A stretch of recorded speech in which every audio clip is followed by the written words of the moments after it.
I never thought I'd be the kind of person someone would feel safe with. Growing up, I was always the awkward one, the girl who said the wrong thing at parties, who laughed too loud, who took up too much space. But when Maya looked at me that Tuesday night, her eyes red from crying, and said those 4 words that changed everything, I felt something shift inside my chest. She said, "I feel safe with you." And then, 3 days later, she moved her bed closer to mine. Let me back up, because this story doesn't start with beds or safety or any of the things that matter most. It starts with a Craigslist ad and a security deposit I could barely afford. I'd just moved to Seattle for a job that promised growth opportunities, but delivered mostly anxiety and instant ramen. The apartment was in Capitol Hill, a 5th-floor walk-up with windows that didn't quite close all the way, and radiators that clanged like angry ghosts at 3 in the morning. But it had 2 bedrooms, and I needed someone to split the rent. Maya showed up on a Saturday in October, wearing an oversized flannel that made her look smaller than she was, and carrying a backpack that seemed to contain her entire life. She had dark hair that fell past her shoulders, warm brown eyes that didn't quite meet mine when we shook hands, and this way of tucking her hair behind her ear that I would come to recognize as her nervous tell. We talked for maybe 20 minutes. She was quiet, soft-spoken, recently out of a relationship she didn't want to discuss. She worked remotely doing graphic design. She promised she was clean, respectful, and could have her half of the deposit by Monday. I said yes before she even finished her sentence.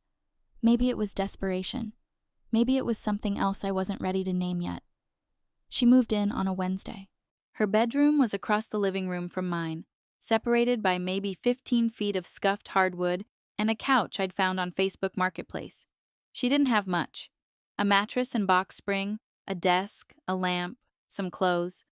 We helped each other carry everything up those 5 flights of stairs, and by the end we were both sweating and laughing, and I thought, okay, maybe this won't be terrible. For the first few weeks, we existed in that polite roommate dance. Good mornings, and how was your days? And is it okay if I use the bathroom nows? We'd occasionally watch television together, sitting on opposite ends of the couch, careful not to let our legs touch, even though there wasn't really enough room for 2 people to sit comfortably.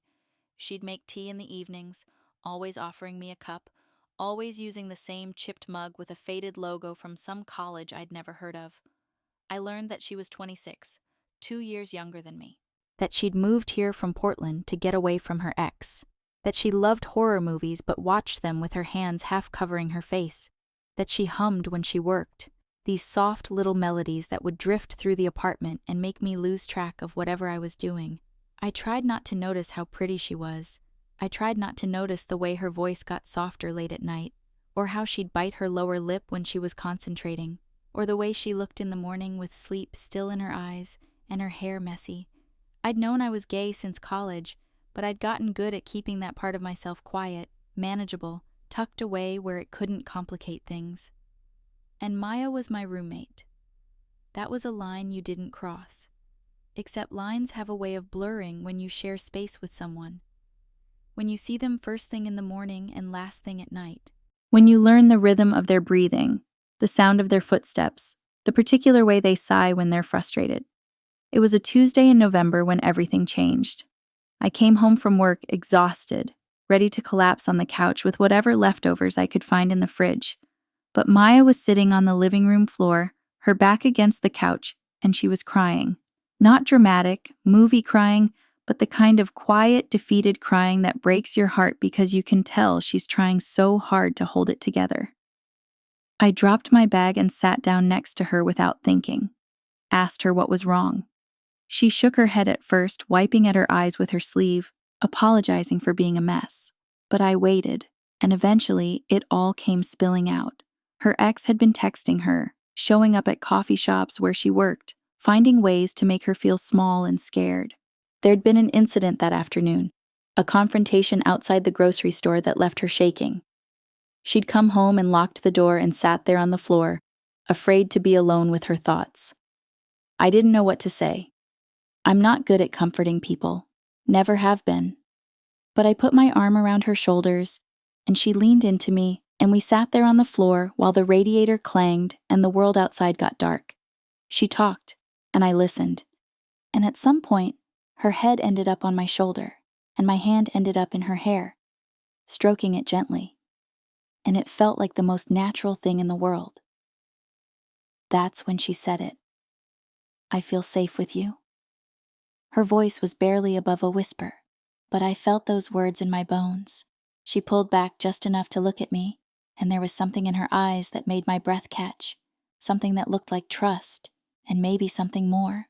We ordered Thai food that night and watched a comedy special, sitting closer than we usually did, her shoulder pressed against mine. When we said goodnight, she hugged me, really hugged me, her arms tight around my waist and her face buried in my neck. I could feel her breathing, could feel her heartbeat against my chest, and I thought, this is dangerous. This is the kind of dangerous that changes everything. I couldn't sleep that night. I kept replaying the moment over and over, the weight of her against me, the smell of her shampoo, the way she'd looked at me like I was someone worth trusting. Around 2 in the morning, I heard her moving around in her room. Footsteps, the creak of her bed, more footsteps. I almost got up to check on her, but I didn't want to seem overbearing. I didn't want to seem like I was reading too much into things. The next morning, she seemed better. We made breakfast together, moving around the tiny kitchen in a comfortable rhythm, her making coffee while I scrambled eggs. She was wearing an old t-shirt and sleep shorts, and I tried very hard not to notice how long her legs were. We talked about normal things, work and the weather, and whether we should finally fix the leaky faucet in the bathroom. But there was something different in the air between us, a kind of awareness that hadn't been there before. That evening, I was reading on the couch when she came out of her room with a strange expression on her face. She stood there for a moment, shifting her weight from foot to foot, doing that thing where she tucked her hair behind her ear. "Can I ask you something weird?" she said. I closed my book. "Of course." She took a breath. "Would it be okay if I moved my bed closer to yours?" She said it fast, like if she didn't get it all out at once, she'd lose her nerve. I've been having trouble sleeping, being alone in my room. And last night, knowing you were nearby, it helped. And I thought, maybe if our rooms were closer or if the doors were open, I don't know. It's stupid. Forget I said anything. But I was already shaking my head. It's not stupid. And yes, of course you can. Her face lit up in a way that made my chest ache. Really? Really. Whatever makes you feel safe. So that's how we spent Friday evening, rearranging furniture. We pushed her bed across her room, angled it so it was closer to her doorway, which faced my doorway. We opened both doors. From my bed, I could see across the living room into her room, could see her bed and her lamp and the posters she'd hung on the wall. It wasn't exactly close, but it was closer. And when we were done, she stood in her doorway and looked at me and mine, and she smiled this shy, grateful smile that made me want to cross that distance and pull her into my arms. That night, we both left our doors open. I could hear her moving around getting ready for bed, the rustle of sheets as she settled in, and then her voice, soft in the darkness. "Good night, Alex. Good night, Maya." I lay there staring at the ceiling, hyper-aware of her presence across the apartment. I could hear her breathing, steady and calm. And for the first time in weeks, I felt something unfurl in my chest, something warm and terrifying and absolutely undeniable. The next few days fell into a new pattern. We'd go about our days working and cooking and existing in the same space we always had, but at night, we'd leave our doors open. Sometimes we'd talk across the distance, sharing stories or observations or just saying goodnight. Sometimes we'd fall asleep to the sound of each other's breathing. It felt intimate in a way I couldn't quite name, like we were sharing something more than just physical space. One night, maybe a week after she'd moved her bed, I woke up to the sound of her crying. It was late, past midnight, and at first I thought I was dreaming. But then I heard it again, a soft, muffled sound that made my heart clench. I got up without thinking, padded across the cold floor in my bare feet and pajamas, and appeared in her doorway. "Maya?" She was curled on her side, facing away from me, her shoulders shaking. I should have asked if she wanted company. I should have given her space. Instead, I walked to her bed and sat on the edge, putting my hand on her shoulder. She turned over, and even in the darkness I could see the tears on her face. "Nightmare," she whispered. "About him. About everything." "I'm here," I said. "You're safe." She reached for my hand, laced her fingers through mine, and held on like I was the only solid thing in the world. We stayed like that for a moment, and then she tugged gently, a question in the gesture. Will you stay? Just until I fall asleep? I should have said no. I should have gone back to my own bed, maintained some kind of boundary. But I was 28 years old and desperately, hopelessly falling for my roommate, and she was looking at me with those eyes, and I couldn't have said no if my life depended on it. I lay down beside her, on top of the covers while she was beneath them, leaving space between us. But she shifted closer, pressing her back against my front, pulling my arm around her waist. I could feel every breath she took, could feel her heartbeat gradually slowing as she relaxed against me. Her hair tickled my nose. Her hand held mine against her stomach. Thank you, she whispered. I didn't trust myself to speak, so I just held her tighter. And eventually, her breathing evened out and I knew she was asleep. I should have gotten up then, should have gone back to my own bed. But she was warm and soft in my arms, and I was so tired, and it felt so right. So I closed my eyes, just for a moment. I woke up to sunlight and the realization that I was still in Maya's bed. We'd shifted in the night. She was facing me now, her face inches from mine, one of her legs tangled with mine, her hand resting on my hip. I froze, afraid to move, afraid to wake her, afraid to break whatever spell had been cast in the darkness. Her eyes opened slowly, focused on me. For a heartbeat, neither of us moved. And then she smiled, this small, sleepy smile that made my stomach flip. Hi, she said. Hi, you stayed, I stayed. Is that okay? She moved closer, if that was even possible, tucking her head under my chin. More than okay. I slept better than I have in months. We lay there for a while, neither of us acknowledging the significance of what was happening, both of us pretending this was normal, casual, something roommates did. Eventually, we got up and made breakfast and went about our Saturday. But something had shifted again, another line blurred beyond recognition. That night, she didn't ask. She just appeared in my doorway after we'd both gotten ready for bed, holding her pillow, looking uncertain and hopeful. I pulled back my covers in answer, and she climbed in beside me like she belonged there.